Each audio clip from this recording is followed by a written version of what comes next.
왜 뉴트리라고 하죠? 뉴트리라이트. 네. 뉴트리라이트 올데이 비타민C 정보를 전달해 드리는 시간을 갖도록 하겠습니다. 이 제품을 소개할 때 제가 요즘 많이 하는 게 뉴트리라이트의 대표적인 슬로건 얘기를 먼저 드립니다. 뉴트리라이트의 대표적인 슬로건이 뭐가 있을까요? 네. 뉴트라이트 대표적인 슬로건 중에 하나가 철학은 지키고 과학은 나아갑니다라는 대표적인 슬로건이 있는데요. 딱 이 제품에 맞는 것이 아닐까라는 생각을 해봅니다. 기존에 우리 리더 여러분들의 가장 사랑받았던 비타민C 제품이죠. 아세로라 C 제품의 철학은 지키면서 기술을 일진보시킨 제품이 바로 올데이 비타민C 제품이라고 생각하시면 될 것 같습니다. 오늘 이 시간 이 올데이 비타민C의 가치에 대해서 함께 알아보는 시간을 갖도록 하겠고요. 더불어서 이 비타민C의 기능성에 대해서 왜 우리나라 사람들이 이렇게 비타민C를 좋아하는지, 좋아하는 만큼 잘 섭취하고 있는지, 또 우리나라에서는 언제 비타민C 섭취를 시작했는지에 대해서 좀 하나하나 좀 풀어가 보도록 하겠습니다. 비타민C는 모든 비타민 중에서 가장 먼저 그 가치가 입증된 영양소 중에 하나입니다. 화학적인 구조가 밝혀진 것은 1900년대 초반이라고 얘기를 하는데요. 실질적으로 그 가치가 밝혀진 시점은 1700년대라고 얘기를 합니다. 1700년은 어떤 시대였냐면, 대항해 시대였다라고 얘기를 하죠. 대항해 시대. 대륙 간의 이동을 위해서 지금처럼 비행기가 있었던 것이 아니라 신대륙 발견을 위해서 배를 타고 계속적으로 활동을 했던 시점이죠. 이 시점에서 왜 비타민C가 그 가치가 밝혀졌냐면, 대항시대 선원들이 있잖아요. 장기간 이 항해를 하다 보면 이 괴혈병이 많이 발생하고 그 괴혈병을 막는 과정에서 레몬이나 라임 주스를 활용하면서 비타민C의 가치가 하나하나 알려지기 시작했다. 그리고 그 가치가 발전해서 지금의 모습에 이르게 됐다라고 설명을 드릴 수가 있습니다. 괴혈병이라 그러면 요즘에 있을까요? 영양학자들이 많이 얘기하더라고요. 강의를 하실 때 요즘엔 괴혈병이 없습니다라고 얘기를 합니다. 괴혈병이란 무엇일까요? 피가 나는 게 괴혈병이잖아요. 왜 피가 나? 콜라겐 합성이 적절하게 이루어지지 못해서 그 사이에서 피가 나는 겁니다. 대표적인 잇몸에서 피가 많이 나게 되죠. 괴혈병은 사라졌는데 여기 계신 많은 리더 여러분들은 안 계시겠지만 소비자분들 중에서 잇몸에 피가 나는 분이 없을까요, 과연? 있어요, 있어요. 괴혈병이라는 무서운 질병은 잘 나타나지는 않지만 일상적인 생활 속에서 콜라겐이 잘 합성되지 않으면서 나오는 대표적인 증상 중에 하나가 비타민C 결핍이라고 생각하시면 될 것 같습니다. 괴혈병의 초기 증상은 괴혈병의 전신 증상, 그 초기 증상은 무기력감입니다. 식욕 부진이에요. 그리고 그 상태가 한 3개월 정도 지속됐을 때 혈관의 탄력성이 떨어지기 때문에 피가 많이 발생하고 대표적으로 잇몸에 모세혈관이 많이 있기 때문에 피가 출혈이 발생하는 것이다라고 생각하시면 될 것 같아요. 즉 괴혈병이라는 증상은 우리가 없어졌다라고 얘기를 하지만 일상적인 생활 속에서 흔히 볼 수 있는 대표적인 증상입니다. 콜라겐 합성이라는 것은 뒤에 설명을 드리겠지만 신체를 구성하고 있는 거의 대부분은 콜라겐이라고 생각하시면 될 것 같고요. 비타민 C는 그런 콜라겐을 강건하게 결속력 있게 만들어주는 역할을 수행하기 때문에 일상적인 생활 속에서 비타민 C가 부족할 경우에 우리 건강에 문제가 야기된다라고 생각하시면 될 것 같습니다. 이런 중요한 영양소 비타민 C는 우리나라에서 이런 트렌드를 가지고 있었습니다. 제 기억 속에 제일 먼저 기억났던 시점 1980년대 그 당시 제가 국민학생, 초등학생 시점이었습니다. 그때 우리나라에서 이 보급형 대중화된 비타민C가 이제 출시가 됐죠. 그 이전에는 의약품으로 많이 활용이 되었습니다. 레땡땡 제품이 이때 출시가 되면서 저변이 확대가 되었다라고 설명을 드릴 수가 있습니다. 제가 그 당시 기억나는 게 동네에서 좀 나간다라는 누나들께서 가방에 하나 정도 꽂고 다녔던 제품이 바로 레땡땡이 아니었나라고 생각을 합니다. 그리고 그 당시 레땡땡 제품은 지금의 건강기능식품에서 도저히 사용할 수 없는 파격적인 그 광고 문구를 사용했었어요.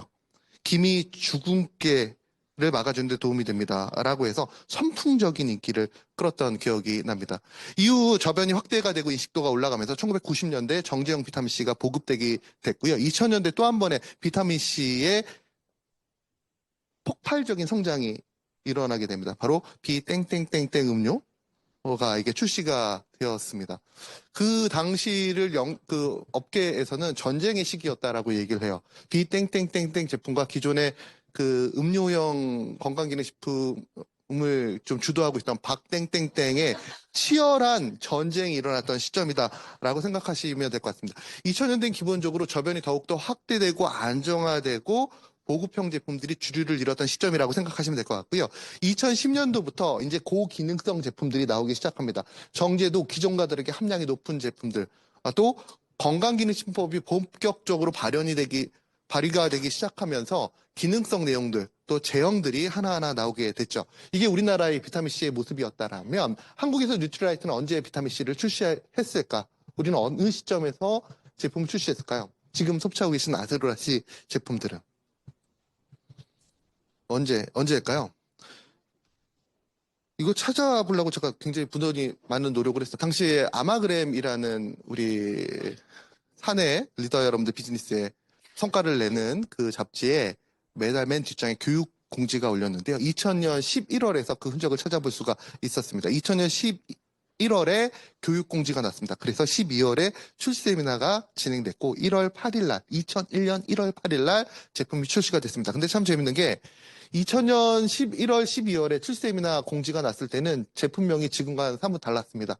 비타민 C 플러스라는 제품으로 출시가 됐다가 교육은 이렇게 진행했는데 막상 제품이 출시가 됐을 때는 1월 8일에는 아세로라C 제품으로 출시가 되었습니다. 이 시기가 어떤 시기야? 앞으로 다시 돌아가서 보게 되면 2000년대예요. 2000년대 초반이요. 극초반 2001년입니다. 일반적으로 인지도가 확산된 시점에서 대중화되어 있는 보편적인 즉 저가의 비타민C 제품들이 주류를 잃었던 시점에서 좀 더 기능성이 가미된 고부가의 프리미엄 제품이 이 시기에 출시가 됐다라고 설명을 드릴 수가 있습니다. 즉 우리나라 시장에서 보게 되면 아세로라C 제품은 보통 한 주기, 한 10년 정도를 더 빨리 출시가 된 제품이라고 생각하시면 될 것 같아요. 뉴트리라이트 한국에서는 2001년도에 출시가 됐지만 우리가 비타민C 역사를 브랜드에서 보게 되면 그보다 훨씬 더 오래되었다라고 설명을 드릴 수가 있습니다. 1956년에 비타민C의 원천이라고 얘기하는 아세로라 그 연구를 시작하게 되었습니다. 뭐 익히 아시는 바와 같이 지금 현재 뉴트리라이트는 브라질 우바자라에서 전 세계 가장 큰 축에 들어가는 아세로라 체리 농장을 운영하고 있다라고 설명을 드릴 수가 있고요. 그때 연구를 시점으로 해서 지금까지도 계속적으로 비타민C 연구를 진행하고 있습니다. 오른쪽 아래 보시는 화면은 1965년도에 실제로 판매가 됐던 제품이에요. 이 제품 보시게 되면 천연 뉴트라이트 비타민C 레몬 바이오 플라보노이드 분말이라고 나옵니다. 지금 판매가 돼도 저 제품들은 절대로 좀 가치가 낮은 제품이 아니다. 그 당시 좀 파격적인 제품이 아니었나라고 생각을 해봅니다. 이렇듯 계속적으로 이 시대의 흐름에 맞춰서 뉴트라이트는 시의적절하게 새로운 제품들이 하나씩 나오면서 우리 건강은 물론 비즈니스에 도움이 되고 있는데 계속적으로 이 비타민C가 연구되고 있는 이유는 무엇일까? 그 가치가 부각되고 있는 이유는 무엇일까? 제가 이 영양소에 대한 PPT를 만들면서 교육을 진행하면서 가장 많이 자연적으로 접하시는 그 교수님 중에 한 분, 실제로 만나 뵙지는 못했어요, 제가. 네, 특히 비타민C 관련돼서 많이 언급되는 교수님이 있죠. 이왕주 교수님 다들 아시잖아요. 어떤 분은 비타민C의 신봉자라고 얘기하시는, 우리나라의 비타민C의 선구자라고 얘기를 하죠. 서울대학교 의과대학 명예 교수님이십니다. 이분이 비타민C에 대해서 이런 언급을 하셨습니다. 비타민C라는 영양소는 가장 가격이 저렴한 보약 중에 보약이다. 라는 얘기를 했습니다. 그만큼 다양한 부분에 우리 신체에 도움이 될 수 있는 영양소라는 의미이겠죠. 그럼 비타민C가 어떤 역할을 수행하는지 SCI급 논문으로 이렇게 한번 좀 정리를 해봤습니다. 요즘 트렌드에 맞게.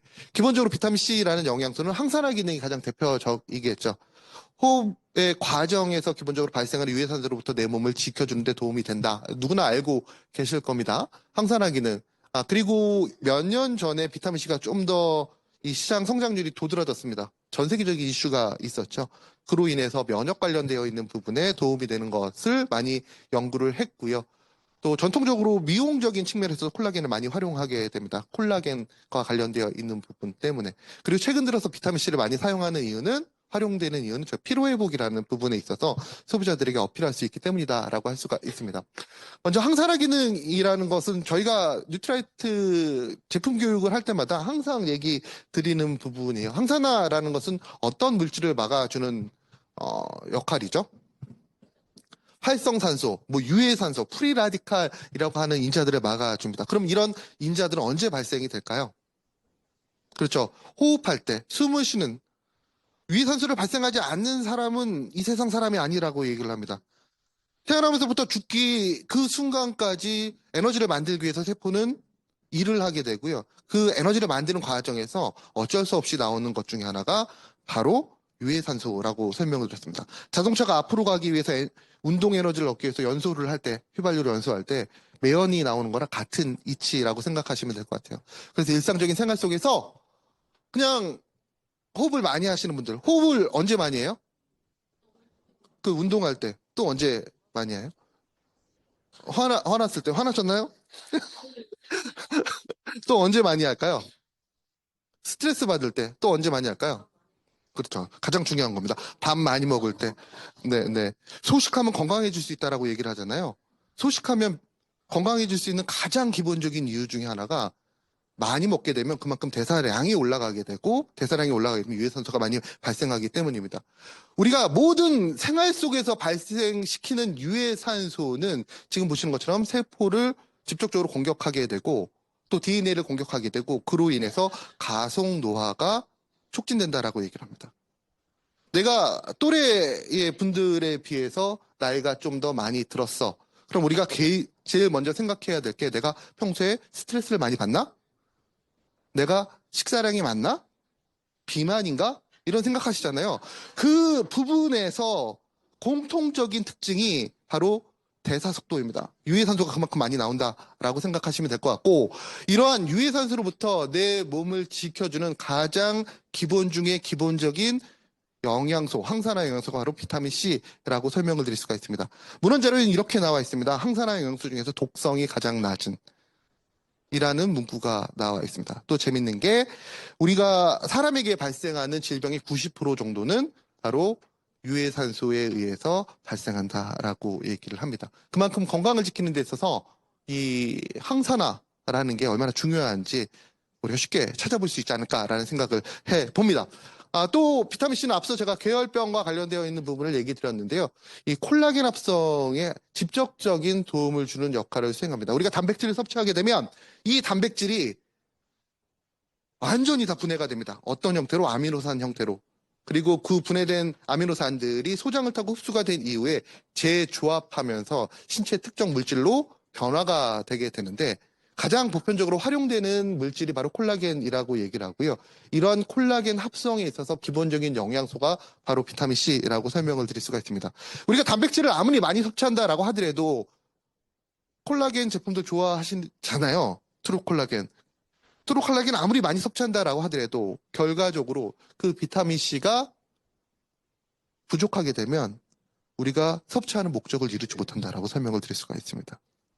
그러면 콜라겐이 우리 신체에서 어느 부분에 활용이 돼? 지금 보시는 부분에 활용이 됩니다.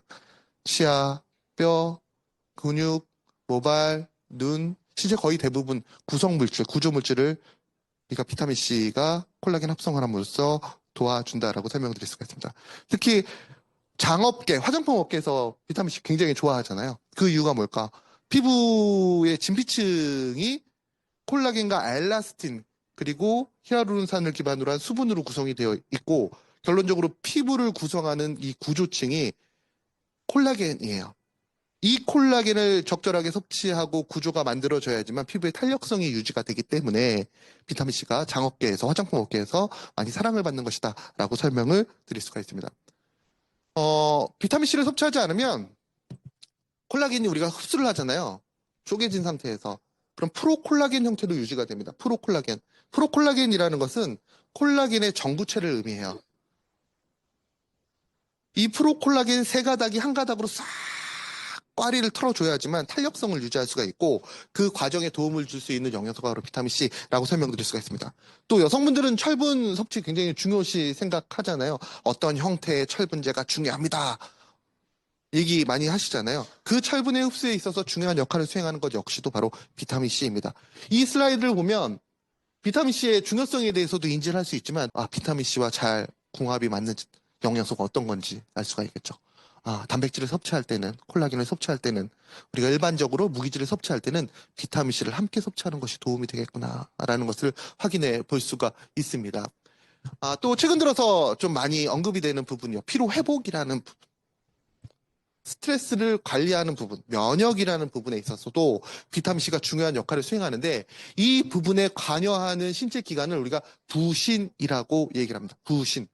부신에서는 크게 두 가지 물질이 분비가 돼요. 대표적으로 코르티졸이라는 스트레스 물질, 스트레스 대응 물질이죠.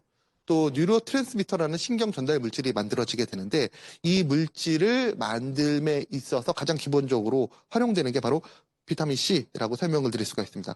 사람은 스트레스 하에서 누구나 코르티졸이 생성이 되게 됩니다. 코르티졸이 생성되는 이유는 지금 현재 에너지 상태를 유지하기 위해서입니다. 좀 더 높이기 위해서예요. 스트레스를 받게 되면 그 스트레스 상황에서 몸을 피해야 되거든요. 본능적으로. 그 피하는 데 필요한 에너지를 분비하기 위해 코르티졸이라는 것이 생성되게 됩니다. 예를 들어서 지금 리더님은 다 저를 바라보고 계시잖아요. 일부는 또 화면을 바라보고 계시고 저 뒤에서 지금 칼을 든 강도가 들어왔어. 칼을 든 강도가 아주 무서운 테러범이 들어왔어요. 그럼 리더님은 다 저를 보고 계시기 때문에 저는 순간적으로 굉장히 극도의 스트레스 상태에 놓이게 됩니다. 그러면서 두 가지 중에 하나를 선택해야 돼요. 도망갈 것인가? 아니면 리더님을 보호하기 위해서 달려가서 그 테러범을 잡을 것인가? 어느 쪽을 선택할 거라고 생각하십니까? 저는 그런 사람이 아닙니다. 당연한 거 아니겠습니까? 어, 그럼 그 테러범을 받기 위해서 신체에 근육적으로 순식간에 혈액을 몰아줘야 돼요. 모든 에너지를 몰아줘야 돼요. 그때 그 역할을 수행하는 게 바로 코티졸이라고 생각하시면 됩니다. 코티졸. 그래서 사람이 스트레스를 받게 되면 항상 긴장된 상태라고 얘기를 하죠. 장기간 그 상태가 유지가 되면 신체 기능이 떨어질 수밖에 없습니다. 근데 그 코티졸을 생성하는 데 있어서 가장 기본이 되는 물질 중에 하나가 비타민 C라고 설명을 드릴 수가 있습니다. 일상적인 생활 속에서 스트레스를 많이 받으시면 그런 이유 때문에 비타민 C의 소모도가 올라갈 수밖에 없다라는 것이죠. 전 지금 굉장히 많은 스트레스를 받고 있습니다. 왜? 리더님들의 표정이 좋지 않거든요. 시작한 지 한 10분 정도 됐는데 한 3분 정도 하품을 하시는 거예요. 제가 시작한 지 몇 분 됐다고 벌써 하품을 하십니까? 왜 그러지? 막 머릿속에서 생각을 어떻게 하면 좀 재밌게 할 수 있을까 말을 생각을 하게 됐죠. 이렇게 비타민 C가 계속적으로 소모되어 있다라고 생각하시면 되고요. 또 부신에서는 뉴로트랜스미터라는 물질이 나오게 됩니다. 신경전달 물질. 그 물질이 어떤 역할을 수행하냐면 에너지 대사에 도움이 됩니다. 우리가 먹은 밥, 식사, 에너지원들을 대사시켜주는 데 도움이 되고요. 또 하나 중요한 역할을 수행합니다. 바로 면역과 관련되어 있는 부분에 도움이 됩니다. 사실 신경전달 물질, 뉴로트랜스미터는 한 종류가 아니라 여러 가지 종류가 있는데 그 물질들을 생성하는 데 있어서 저 부신이 중요한 역할을 수행하죠. 그 부신에서 만들어지는 뉴로트랜스미터에 의해서 피로도가 낮아지게 된다라고 얘기를 많이 합니다. 마찬가지로 비타민C가 그 역할을 수행해요. 최근 들어서 비타민C라고 얘기하면 많은 분들께서 피로회복을 많이 언급을 하십니다. 그 이유가 바로 이 이유 때문이라고 생각하시면 될 것 같아요. 이런 다양한 이유 때문에 비타민C의 영양학적 가치가 부각되기 시작하면서 많은 분들께서 계속적으로 비타민C를 찾아주시는 거고요. 시장이 성장하고 있습니다. 건강기능식품 업계에서는 프로바이오틱스와 단백질 그리고 비타민C가 시장을 이끈다라고도 얘기를 합니다. 비타민C는 우리나라에서 인지도가 가장 높은 영양소 중에 하나입니다. 혹시 누군가에게 비타민 아세요? 도를 아세요처럼 비타민 아세요라고 얘기하면 그 소비자가 가장 먼저 언급하는 영양소가 바로 비타민 C일 정도입니다. 우리나라에서 가장 널리 퍼져 있어요. 근데 참 신기하게도 비타민 C가 알려진 만큼 섭취율이 적절하냐라고 했을 때 비타민 C는 영양소 중에서 가장 부족하게 섭취하고 있는 영양소이기도 합니다. 74.8% 정도가 뒤에 설명을 드리겠지만 평균 섭취량 미만 섭취를 하고 있다. 하루 75mg 미만으로 섭취를 하고 있어요. 권장 섭취량은 100mg입니다. 일반적으로 권장 섭취량이라는 것은 영양학계에서는 네가 건강을 지키기 위해서 정말 최소량으로 섭취해줘야 되는 양이야 라고 얘기를 하는데 그거보다 낮은 기준인 평균 섭취량 미만으로 섭취하고 있어요. 참 신기하죠. 많이 알려져 있어. 제품도 많아. 지금 나가시면서 마트에 가셔도 비타민C 구하실 수 있어요. 그런데 왜 그렇게 부족할까? 그 부분 하나하나 좀 풀어보도록 하겠습니다. 먼저 이 부분 한번 풀어볼게요. 비타민C를 섭취하실 때 선택하실 때 어떤 기준으로 많이 선택하시나요? 요즘에 리더분들께서 또는 소비자분들께서 질문을 받으시나요? 이 부분으로 많이 좀 질문을 받지 않으신가요? 요즘에 나와 있는 제품들은 섭취량과 관련되어 있는 부분을 타깃으로 잡는 제품들이 굉장히 많습니다. 너희 500이야? 너희 200이야? 우린 1000이야. 1500이야? 2000이야? 높은 게 좋은 거야? 라고 얘기하시는 제품들이 굉장히 많이 있습니다. 그리고 그 부분에서 이제 살짝 넘어가신 분들 같은 경우는 야, 섭취량이 뭐가 중요한데 그보다 더 중요한 것은 흡수율이야. 이게 우리나라 현재 시장입니다. 섭취율과 흡수율의 전쟁이라고 얘기를 합니다. 뉴트라이트는 여기서 한 발짝 더 나아갑니다. 왜? 섭취량과 흡수율을 따라갈 필요는 없거든요. 정확한 백데이터가 있게 되면. 그래서 우리가 선택한 것은 바로 체내 이용률이라고 얘기를 합니다. 혈중 농도입니다. 아무리 높게 섭취해도 또 흡수율이 높아도 결과적으로 높은 섭취량의 비타민C를 섭취하는 이유, 흡수율이 높은 비타민C를 섭취하는 이유는 기본적으로 내 신체에서 잘 활용할 수 있는 그 농도가 유지가 되기 위한 방법론적인 부분이잖아요. 그래서 기본적으로 섭취량과 흡수율보다는 이 부분을 중요시 생각해 주시면 좋으실 것 같습니다. 우리가 섭취한 비타민C가 과연 어느 정도일 때, 어느 정도 신체에 유지가 됐을 때 적정한지, 그거를 이제 리더님께서 인식해 주시고 제품을 섭취하시면서 활용해 주시면 어떨까라는 생각을 해봅니다. 적절한 체내 비타민C 수준 문헌 자료를 찾아봤습니다. 이런 내용을 확인해 볼 수가 있습니다. 여기 플라스마라고 나와 있는 혈중 농도, 정확히는 혈장 농도가 나와 있는데요. 우리 신체 비타민C의 혈중 농도 적절한 시점은 50에서 80 마이크로몰 정도가 적정하다라고 얘기를 합니다. 네가 얼마를 먹든 상관없어. 기본적으로 50에서 70 또는 80 정도 그 사이에 혈중 농도를 유지했을 때 당신의 건강을 지킬 수 있습니다. 라는 내용이에요. 단위가 마이크로몰입니다. 그리고 우리 신체에 구성되어 있는 기관들을 보게 되면 참 신기하게도 혈중의 농도보다 더 높은 양의 비타민C가 존재하고 있습니다. 보시면 혈중에는 50에서 70 마이크로몰이라고 되어 있어요. 그런데 각 기관 같은 경우를 보게 되면 미리몰이라고 되어 있습니다. 마이크로몰과 미리몰, 마이크로와 미리는 1000배 차이입니다. 1000배 차이.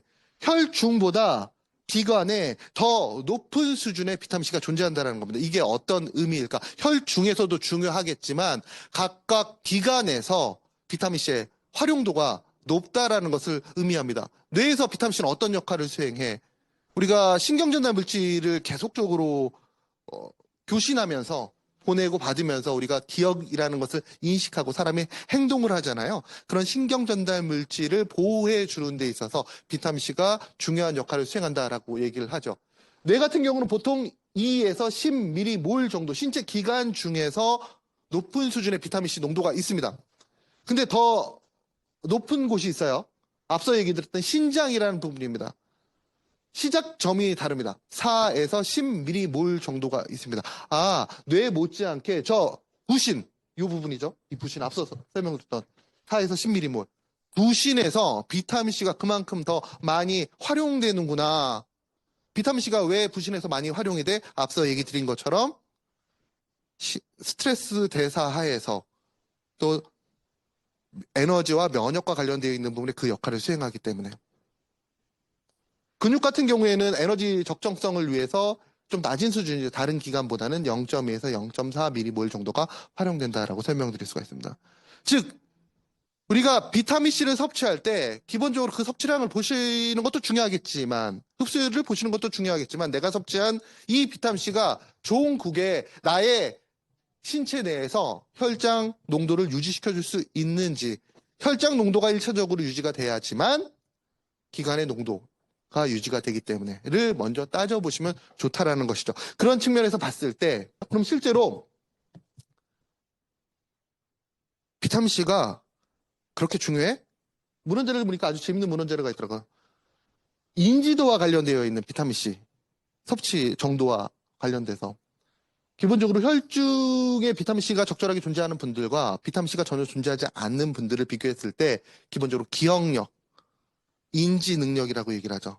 그런 능력들이 비타민C 섭취 그룹에서 높았다라는 것을 확인할 수 있는 그런 문헌 자료라고 설명을 드릴 수가 있습니다. 그렇다면 좀 한 발짝 더 들어가서 그럼 어느 정도 섭취가 좋은 거야? 혈중의 농도를 유지하기 위해서 요즘에 제품들이 굉장히 많잖아요. 100짜리도 있고 200짜리도 있고 500짜리도 있고 1000짜리도 있고 2000짜리도 있고 이런 제품들이 있는데 얼마나 잘 흡수가 될까를 한번 보겠습니다. 일반적으로 비타민C는 낮은 용량일수록 흡수가 잘 됩니다. 한 줄로 들어가니까 문이 하나인데 그래서 이론적으로 봤을 때 3에서 100mg 정도가 80% 정도가 흡수가 되고요. 200mg 정도가 70% 정도가 흡수가 됩니다. 500 같은 경우는 50% 정도. 100, 1000, 2000 보시는 것처럼 요즘에 2000 제품이 나오거든요. 16% 이하 정도가 흡수가 된다라고 설명을 드릴 수가 있습니다. 흡수가 되지 않는 나머지는 어디 가는 거야? 몸 밖으로 배설됩니다. 배변과 함께 배설이 된다라고 생각하시면 될 것 같아요. 2000mg이 16% 이하로 흡수된다라는 얘기는 환산해서 보면 몇 mg 정도 될까요? 10%가 200mg이잖아요.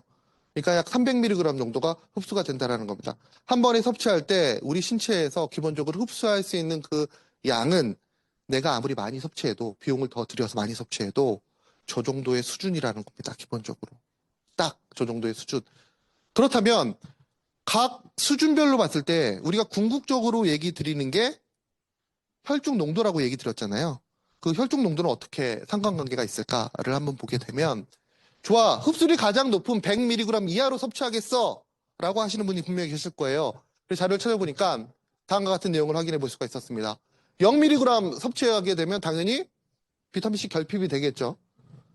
혈중의 농도가 50에서 80 정도가 적정한데 지금 보시는 것처럼 10에서 20 마이크로몰 정도가 유지가 된다라고 얘기합니다. 야, 먹지 않는데 왜 비타민C가 혈중에 유지가 되지? 낮은 수준이지만 일상적인 식생활 속에서 비타민C를 조금 섭취할 수 있기 때문에 난 100mg 이하로 섭취할 거야. 흡수율이 80% 이상이라며. 봤더니 40에서 50 정도 마이크로몰 정도의 혈중 농도가 유지가 된다. 최소한의 어느 건강은 지킬 수 있지만 최적의 상태는 아니라는 것이죠. 200mg을 섭취했을 때 70에서 80 마이크로몰 정도가 유지가 되면서 신체 건강에 최근접한 범위에 도달하게 된다라는 것이고요. 400mg 이상을 섭취하게 되면 큰 차이가 없다라는 겁니다. 그런 측면에서 봤을 때 적절한 비타민C의 섭취 이 양이 어느 정도인지 우리가 확인해 볼 수가 있겠죠. 그럼 이 문헌자를 보게 되면 문헌자료라는 것이 참 재밌어요. 하나의 포커스만 가지고 연구를 진행하기 때문에 이것만 보게 되면 또 단편적인 부분만 생각할 수가 있어요. 어떤 부분? 야, 그러면 난 하루에 200mg 섭취하면 딱이겠네? 라고 생각하실 수가 있는데요. 또 문헌자료를 보게 되면 이런 내용이 나오게 됩니다. 세상에 200mg 섭취해가지고 모든 게 다 해결되면 베스트하죠. 근데 그런 호락호락한 세상이 아니라는 겁니다. 건강을 지키기 위해서는. 보통 비타민C라는 것이 극수용성이라는 것은 누구나 다 알고 계십니다. 일정량이 넘어가게 되면 흡수도 잘 되지 않고 몸 밖으로 배설되지만 그 좁은 문을 타고 내 몸에 들어온다라고 하더라도 내 몸에서 일정 수준 혈중의 농도를 유지시켜주지만 그게 평생 가는 게 아니라 평생이 아니라 하루 가는 게 아니라 정점에 이르는 시간이 한 2시간에서 3시간 정도 그 이후에 급속도로 떨어진다. 그냥 가만히 있는 사람들에게서. 그럼 우리가 활동을 하는 사람들은 스트레스를 많이 받는 사람들은 그만큼 비타민C의 활용도가 더 높아지기 때문에 그 적정 수준을 유지하기 위해서 더 많이 분할 섭취할 것을 권장드릴 수밖에 없겠죠. 아세로라 C라는 제품이 1회 섭취 기준으로 했을 때 200mg이에요. 200mg. 그리고 하루 3번 섭취하게 되어 있습니다. 왜 그렇게 설계가 되어 있을까? 바로 이러한 연구 자료를 기반하고 있다라고 생각하시면 될 것 같아요. 가장 적절하게 흡수가 되면서 혈중 농도로 지킬 수 있는 양이 200이야. 그리고 아침, 점심, 저녁으로 분할해서 섭취했을 때 일반적인 분들이 기본적인 건강을 지키기 위해서 가장 효과적이야. 그래서 1일 3회 섭취가 된 것이라고 생각하시면 될 것 같습니다. 앞서 얘기 드렸던 부분이죠. 비타민C 우리나라 국민 10명 중에 7명이 부족하게 섭취하고 있어. 그 부족한 정도가 권장 섭취량이 기준이 아니라 평균 필요량 미만으로 부족하게 섭취하고 있어. 심각한 수준입니다. 이해가 되지 않죠? 앞서도 얘기 드렸듯이 나가시면 비타민C는 되게 많아요. 마트에서도 비타민C 찾을 수 있어요. 사탕형으로 된 것도 찾을 수 있고 아이스크림으로도 찾을 수 있고 젤리도 찾을 수 있고 환타 같은 것도 찾을 수 있어요. 비타민C가 많이 들어가 있다고 표시는 되어 있어요. 근데 왜 우리나라 사람들이 이렇게 비타민C가 부족해? 비타민C는 이화학적 특성이 있기 때문입니다. 비타민C의 이화학적 특성을 보게 되면 일단 산소와 염기, 금속에 굉장히 취약합니다. 산에 접촉하게 되면 염기에 접촉하게 되면 금속에 접촉하게 되면 얘의 특성이에요. 비타민C의 특성이. 비타민C의 특성은 산화 환원을 아주 좋아하는 아이예요. 베푸는 아이입니다. 그래서 항산화 영양소라고 얘기를 합니다. 주변에 뭔가 가진 것 없는 친구가 나오게 되면 자기 것을 하나 덜어주는 아이입니다. 비타민C가 그런 아이예요. 주변에 전자가 부족해? 그럼 내 거 갖고 가라는 애예요. 그래서 항상 이화학적인 특성을 보게 되면 부족하기 때문에 일상적인 식생활 통해서 섭취하기 굉장히 힘듭니다. 조리 시 열에 의해서도 굉장히 취약합니다. 채소에 비타민C 많이 포함되어 있다라고 얘기를 하죠. 52에서 82% 정도가 조리 시 비타민C가 다 파괴가 된다라고 설명을 드릴 수가 있습니다. 인지도가 높아서 많이 섭취할 것 같지만 이러한 이유 때문에 섭취하기 힘든 영양소 중에 하나라고 설명을 드릴 수가 있습니다. 그런 이유 때문에 다양한 제품들이 나오게 되죠. 업계에서는 굉장히 좋아라 하는 제품이에요. 설명을 해주지 않아도 소비자분들께서 이미 다 알고 있는 제품이기 때문에. 그래서 그분들의 취향을 맞추기 위해서 다양한 제형들이 나오게 됩니다. 제형과 캡슐, 젤리, 분말, 액상 제품들이 나오게 됩니다. 거기에 소비자분들이 이제 비타민C의 가치에 대해서 계속적으로 공부를 하기 때문에 여기 우리는 섭취량이 높습니다. 또 이렇게 중요한 영양소 한 번에 2000mg 섭취할 수 있습니다. 라고 얘기를 하는 거예요. 우리는 여기다 맛까지 더했습니다. 라고 얘기를 하는 거예요.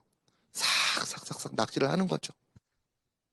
이런 시장 속에서 뉴트라이트는 새로운 형태의 제품들을 출시하게 됐는데요. 기존 제품들을 일컬어 우리가 속방형 정제라고 얘기를 합니다.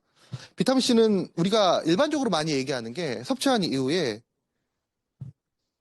이 극수용성이기 때문에 필요한 부분만 흡수되고 몸 밖으로 배설된다. 흡수되더라도 빠르게 소실된다라고 얘기를 했잖아요. 그 특징이 속방형 제제의 특징이라고 생각하시면 될 것 같아요. 몸에 들어오면 그냥 확 풀어져 버리는 거예요. 아세로라스도 마찬가지입니다.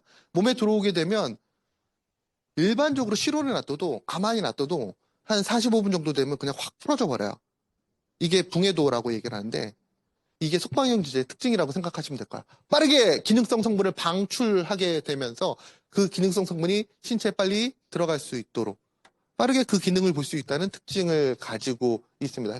혈중 농도 변화가 빠르게 올라가죠. 근데 빠르게 올라가면 빠르게 떨어지는 법이라고 얘기를 하죠. 순간적으로 내 몸의 건강에 도움이 될 수 있지만 빠르게 떨어질 수 있기 때문에 제약사항이 하나 있는데 그 제약사항이 바로 섭취 빈도입니다. 저 그래프를 계속적으로 유지시키기 위해서 떨어지는 시점에서 또 섭취해줘야 되고 또 섭취해줘야 되는 그런 불편함이 있는 게 속방형 제제의 특징이다라고 설명을 드릴 수가 있습니다. 저 그래프 잘 기억해 두시기 바랍니다. 60분 이내에 정점의 용출률을 나타내는 거.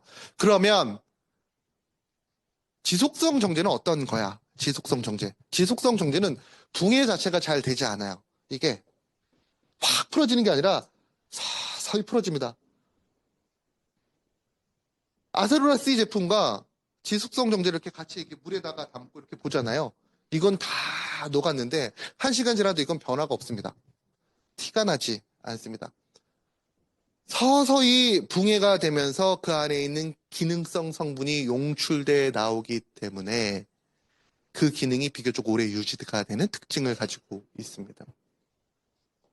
그래서 섭취 빈도가 속방형 정제에 비해서 낮다라는 특징을 가지고 있어요. 기능성이 지속된다는 얘기죠. 또 하나의 특징이 있다면 불편함이 낮습니다. 불편함이 낮아요. 예를 들어서 제가 샘플을 많이 섭취해요. 시장에 나와 있는 제품들을 이렇게 구매를 해가지고 우리 제품과의 가치를 보기 위해서 많이 섭취합니다. 한국아메이에서 출시가 된 뉴트라이트 제품들도 제가 몇 개월 전에 다 섭취해 보거든요. 뉴트라이트 제품들도. 그 섭취하는 제품 제가 전에 얘기 드렸나요? 10개를 섭취하면 그중에 9개는 출시가 되지 않아요. 한 개만 출시가 됩니다. 그 9개는 그냥 테스트용으로 그냥 절 먹인 거죠. 그래서 비타민C 제품들을 섭취하게 되면 요즘에 그 1000mg 이상짜리 제 몸에 그 좀 약한 부분인가 제가 위가 좀 약한가 봐요. 1000mg이나 1500, 2000짜리 먹으면 속이 그렇게 쓰려요. 정제되어 있는 비타민C 섭취하게 되면. 그런데 지속성 정제 같은 경우는 그 기능성 성분이 서서히 용출되기 때문에 그런 불편함이 없다라는 겁니다. 그래서 일상적인 생활 속에서 비타민C를 섭취하고자 했을 때 속이 불편하셨던 분들에게 적극적으로 추천이 될 수가 있습니다.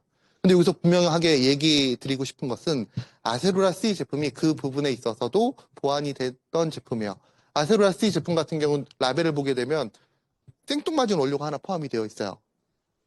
굴껍질 분말이라는 분말이 포함되어 있어요. 그 왜 들어가 있어? 일반적으로 비타민C가 너무 급격하게 풀어지게 되면 속쓰림이 있을 수 있기 때문에 일반적으로 프리미엄급 제품에서는 칼슘이나 마그네슘 등의 그 급원이 되는 원료가 같이 포함이 되어 있어서 그 속쓰림을 낮춰줄 수 있는 특징을 가지고 있습니다. 그러니까 아세로라스 제품도 설계됐을 때 당시 지금도 마찬가지지만 그런 프리미엄급 설계를 유지하고 있다고 생각하시면 될 것 같습니다. 아무튼 지속성 정제는 그래프가 틀리죠. 서서히 지속 용출됩니다. 사실 이 지속성 이것도 설명을 드릴게요. 저기 SR이라고 있어요. 지속성 정제는 SR, ER, 뭐 CR, OROS 뭐 여러 가지 종류가 있는데요. 이번에 출시가 되는 거는 SR 형태예요. SR 형태. 제가 구태여 이 얘기 드리는 것은 본사에는 ER 형태까지도 발전이 되었어요. ER 형태 같은 경우는 우리는 그냥 한 정제가 서서히 녹는 거잖아요. 근데 ER 정제 같은 경우는 한 정제에 한쪽은 속방형이고 한쪽은 지속성이에요. 그 영양소 중에서 비타민 B군 같은 경우, 비타민 B1 같은 경우가 빠르게 내 몸의 에너지 대사에 도움이 될 수 있는 그런 영양소잖아요. 그건 속방형으로 눕는다는 거죠. 한 정제, 한쪽 면에. 그리고 빠르게 흡수가 돼요.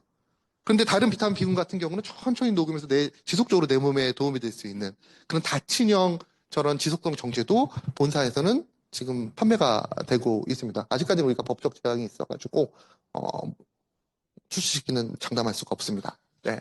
아무튼 중요한 것은 이렇듯 이 지속성 정제와 관련되어 있는 연구도 꾸준히 오래전부터 지속되었다라는 부분을 설명드리기 위함이고요. 이 지속성 정제는 우리나라에서 뭐 전 세계적으로 마찬가지지만 의약품에서 기본적으로 사용됐던 그런 기술이에요. 의약품 명칭으로는 서방정이라고 얘기합니다. 서방정, 서방정. 서방정이라고 얘기를 하는데 서방정. 이 서방정이 기술이 활용된 약들이 아래쪽에 나와 있는 약들이에요. 공통점들이 하나 있습니다. 어떤 공통점이 있을까요? 알츠하이머, 만성통증 완화제, 협심증 치료제. 순간적으로 그 기능이 용출돼서 내 몸에 도움이 되는 약들이 아니라 지속적으로 내 몸에 도움이 돼야 되는 약들이라는 거예요. 그런 약들에게 일반적으로 많이 활용되는 기술이 서방정이라고 얘기를 합니다. 용출이 어떻게 다른데 보시면 이게 일반적으로 속방형 정제 노란색이고요. 이게 지속성 정제 서방정이라고 생각하시면 될 것 같아요. 이 그래프는 케토프로펜이라는 의약품의 그래프입니다. 케토프로펜은 진통제입니다. 진통제. 리더 여러분들도 익숙한 부분이 있을 거예요. 네, 무슨 뭐를 캐내십시오라고 했을 때 하는 그거죠. 네. 근데 이 진통제의 특징을 한번 생각해 보시면 이해가 쉬우실 겁니다. 이 진통제라는 게 한 번에 혈중 농도가 치고 올라가게 되면 사람이 멍해지게 됩니다. 그래서 일정 수준 이상 혈중 농도가 올라가면 문제가 될 수가 있어요. 또 하나, 너무 급격하게 올라가면 급하게 떨어진다라고 얘기 드렸잖아요. 내 다리는 걸어 다닐 때 낮 시간 동안 8시간 동안 아픈데 한 10분 안 아프고 또 아파져. 그럼 그게 가치가 있을까? 가치가 없다라는 겁니다. 그래서 지속성 정제 같은 경우는 기본적으로 그 통증을 안전한 범위 내에서 경감시켜주는데 기본적으로 활용이 된다. 그게 바로 지속성 정제, 의약품에서 서방정 정제라고 생각하시면 될 것 같습니다. 이런 서방정의 건강기능식품 제품 명칭이 지속성 제품입니다. 작년에 법이 시행이 됐어요. 이제 비타민 건강기능식품 중에서 수용성 비타민이죠. 비타민 C와 비타민 B군의 기술을 활용하십시오라고 법적 제약이 풀렸습니다. 지속성 정제. 영어로는 여기 보시면 long acting, 오래갑니다 라는 표현을 썼어요. 용출 규격을 보면 참 재밌는 부분이 있습니다. 1시간 정도가 지나게 되면 규격상 21% 정도의 기능성 성분이 용출돼서 나옵니다. 그리고 4시간 정도 지났을 때 50% 정도의 비타민C가 용출돼서 나옵니다. 이게 어떤 얘기일까? 뒤에 설명드릴 올데이 비타민C 제품에 들어가 있는 비타민C 양은 515mg입니다. 영양소 기준치 대비 하루 섭취 기준으로 했을 때 515%예요. 섭취한 이후에 4시간 정도 지났을 때 그 반인 200, 간단하게 그냥 200, 네, 250 정도는 흡수가 되고 나머지 250은 나머지 4시간을 위해서 아직 흡수가 되기 전이라고 얘기할 수가 있겠죠. 또 서방적인 특징이 있다라고 얘기 들었습니다. 앞서 서서히 용출돼 나오기 때문에 서서히 흡수가 된다라고 얘기 들었습니다. 앞서 비타민 C의 용량별 흡수율을 얘기 들었죠. 가장 흡수가 잘 됐던 집단이 함량이 낮은 집단이었습니다. 서서히 용출돼 나가기 때문에 장이라는 좁은 문에서 줄을 맞춰서 발 맞춰서 서서 들어갈 수 있다는 겁니다. 그만큼 소실되는 양이 낮을 수밖에 없겠죠.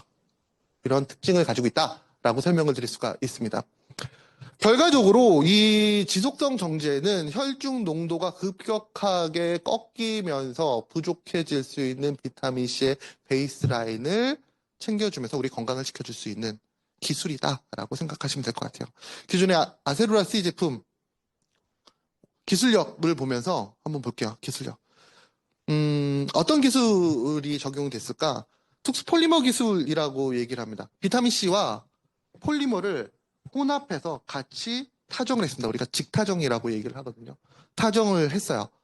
그러다 보니까 이게 우리 몸에 들어갔을 경우에 이 폴리머 같은 경우는 체액에 접촉하면서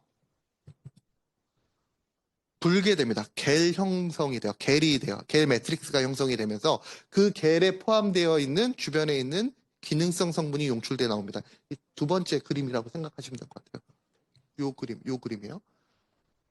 직타된 정이 신체 내에 들어오게 되면 이 주변부가 체액과 접촉하게 되고 그 부분이 겔화되게 되면서 그 겔 안에 포함되어 있는 기능성 성분들이 용출돼 나옵니다. 근데 중요한 것은 이 안쪽 같은 경우는 체액과 접촉되지 않았기 때문에 그 고형 상태가 유지가 되겠죠. 하지만 신체 내에서 계속적으로 유지가 되면서 존재하면서 내부까지도 겔화가 되게 안에 있는 비타민C 성분이 용출돼 나오는 그런 기술적인 특징을 가지고 있다라고 설명을 드릴 수가 있습니다. 이게 폴리머 매트릭스 기술이 적용된 올데이 비타민C의 기술이라고 설명을 드릴 수가 있고요. 아세루라 C 제품과 한번 비교를 해봤습니다. 저 문헌 자료는 아세루라 C 제품과 올데이 비타민C의 특성을 비교하기 위해서 발표된 논문이고요. 보시면 용출 특성 같은 경우에는 45분 이내에 우리 아세루라 C 제품 같은 경우 정제가 싹 용출돼서 없어지는 것을 볼 수가 있어요. 100% 용출된다. 하지만 정제 붕해는 90분까지 진행된다. 지속성 비타민C 같은 경우는 8시간 동안 점진적으로 방출이 된다. 1시간이 지났을 때 보게 되면 저 정제와 이 정제에 거의 큰 차이가 있는 것을 볼 수가 있어요. 그리고 화면은 잘 나오지 않은데 주변이 뿌연 매트릭스가 껴있는 것을 볼 수가 있습니다. 그래서 기본적으로 빠르게 용출돼서 내 몸을 지켜주는 제품, 또 천천히 지속적으로 내 몸을 지켜주는 제품이라고 생각하시면 될 것 같아요. 이 그래프를 바탕으로 이 두 제품의 섭취 방안에 대해서 좀 한번 고민해 보시면 어떨까? 사람마다 각자의 생활 패턴이 다르기 때문에 결과적으로 소비자분들께서 본인의 패턴에 맞춰서 선택을 해야 되겠지만 저는 이렇게 생각을 합니다. 기본적으로 아침에 일어나게 되면 저는 올데이 비타민C를 섭취할 것을 권장을 해드려요. 그 제품을 통해서 비타민C의 베이스라인을 지킬 수가 있기 때문에 베이스라인을. 근데 그 베이스 라인을 지킨다라고 해서 내 몸의 건강에 혈중 비타민C 농도가 유지가 될까? 부족하다라고 저는 생각을 하거든요.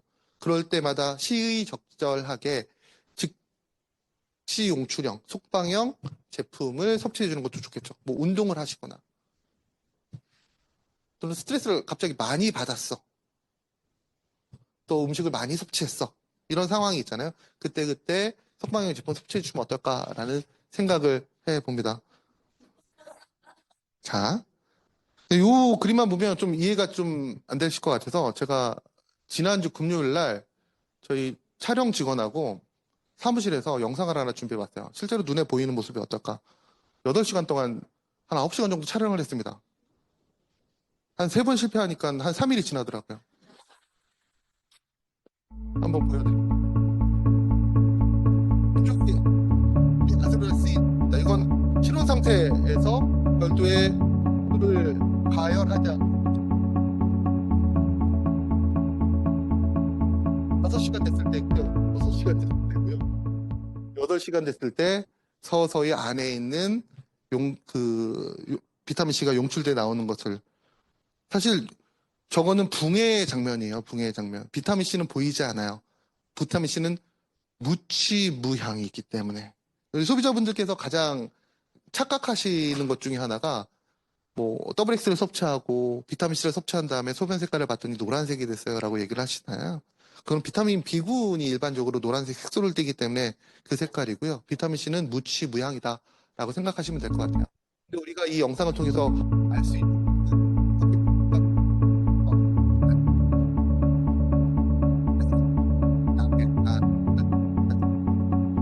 비타민C는 내가 유지가 되면서 안에 있는 없는 그런 구조다라고 설명을 드릴 수가 있습니다. 8시간 동안 지속적으로 우리 신체 내에서 비타민C를 계속적으로 용출해주는 기술이 적용된 제품이 바로 올데이 비타민C 제품이라고 설명을 드릴 수가 있습니다. 롱 액팅이라고 얘기 드렸죠. 그리고 앞서 얘기 드린 바와 같이 우리 뉴트라이트의 대표적인 슬로건 철학은 지키고 과학은 나아갑니다. 그 부분도 적용이 되어 있습니다. 그래서 철학도 유지가 되어 있어요. 아세로라 체리 농축물이 들어가 있습니다. 아세로라 체리 뭐 이렇게 아시는 것처럼 체리답게 재배를 했고요. 뉴트라이트답게 재배를 했습니다. 브리딩 시스템, 생산 이력 추적, 500회 이상의 품질 관리를 통해서 뉴트라이트가 추구하는 그런 농법을 바탕으로 그 안에 포함되어 있는 영양소들이 자연에 가깝게 최종 제품에 존재하도록 저희가 원료를 수확하고 제품화 시켰습니다. 그 결과 이런 차이점을 볼 수가 있겠죠.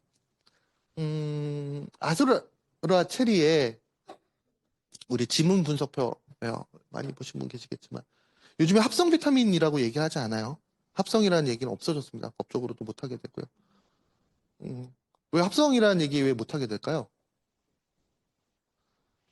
합성은 뭔가 인위적으로 만들어내는 것 같잖아요. 근데 일반적으로 우리가 요즘에 정제 비타민C라고 저는 그래서 표현을 하는데 정제 비타민C의 그 기 원료가 뭘까? 일반적으로 비타민C라는 것은 당을 전환시키면서 만들어내거든요. 당이. 사람은 신체 내에서 비타민C를 만들어내지 못해요.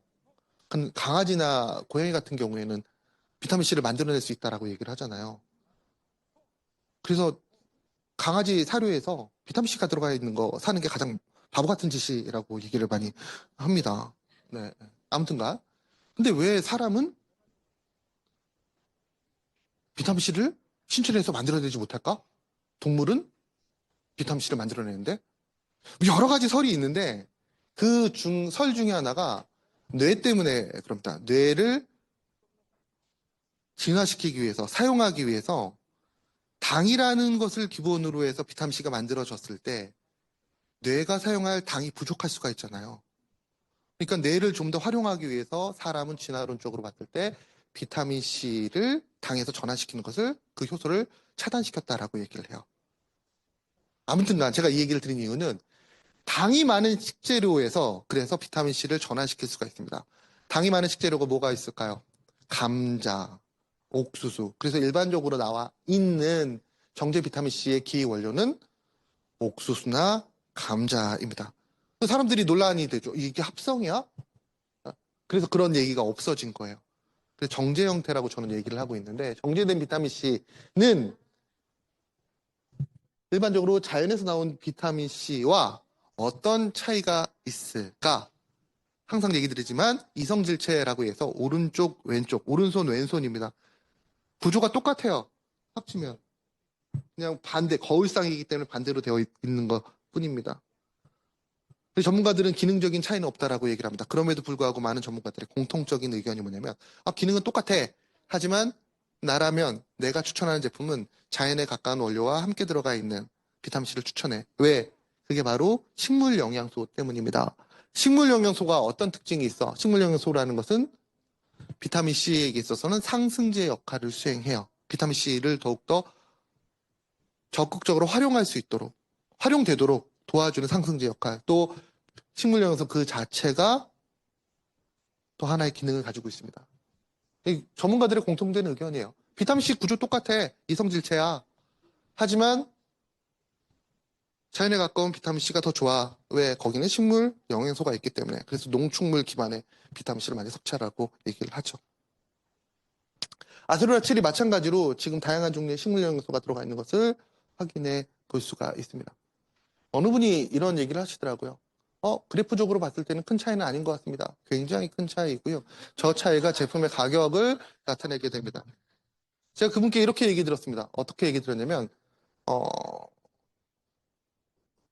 저와 원숭이의 유전적인 동일성이 몇 프로인지 아세요? 라고 제가 물어봤어요. 98.2% 정도가 됩니다. 유전적인 차이 1.8% 정도의 차이로 누구는 사람이 됐고 누구는 원숭이가 되고 고릴라가 되는 거예요. 그러니까 그분께서 납득하지 못하시더라고요.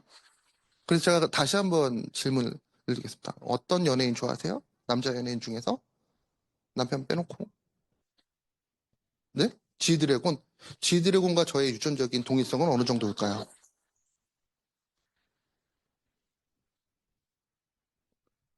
사람 간의 유전적인 동일성은 99.9% 동일합니다. 단 0.1%의 차이로 쥐드래곤이 되는 거고요. 서민구가 되는 겁니다.